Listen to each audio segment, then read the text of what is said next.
Hey, welcome back to this three-part series about YouTube's rules of the road. In our last video, Kelly talked about our community guidelines and how they're enforced. In part 2, I'll get into how copyright works. Copyright is a legal right that gives the creator of an original work the exclusive rights to determine how it's used. Basically, you can't use someone else's videos, music, or other creative work in your videos without their permission. This even includes singing a song or reciting lyrics someone else wrote. So how do we enforce copyright? When a copyright owner sends a valid legal complaint, known as a takedown notice, we take down the content. We're required to do this by law. We're also required to prevent people from repeatedly violating other people's copyright on YouTube. So we set up a copyright strikes system. If your content is the subject of a takedown notice, we'll issue a copyright strike. Our copyright strike system and community guidelines strike system don't affect one another.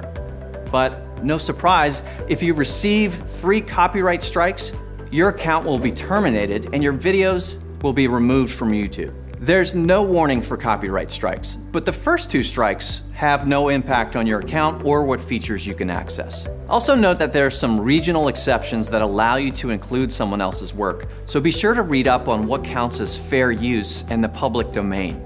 You may have also heard of Content ID and wonder how it relates to copyright.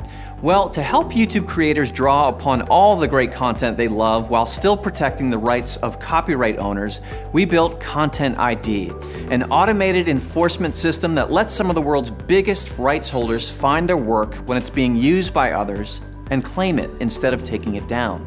So even though Content ID has a lot to do with copyright, a Content ID claim is not the same as a copyright takedown notice. In exchange for not issuing takedowns, which would result in copyright strikes, rights holders can use Content ID claims on videos to either track video performance but leave the video on the site, to block it on a country-by-country basis, or most often they choose to monetize the video by placing ads on it.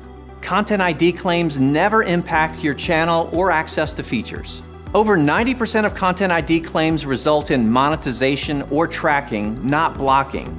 That means millions of videos that would otherwise be removed and result in copyright strikes instead get to remain live on YouTube. At its heart, Content ID is an automated matching system. Machines can't account for things like fair use or rights holder errors. But don't worry, you can dispute a Content ID claim if you think it's invalid, and will often hold the revenue that the video is making and pay out the appropriate party once the dispute is resolved.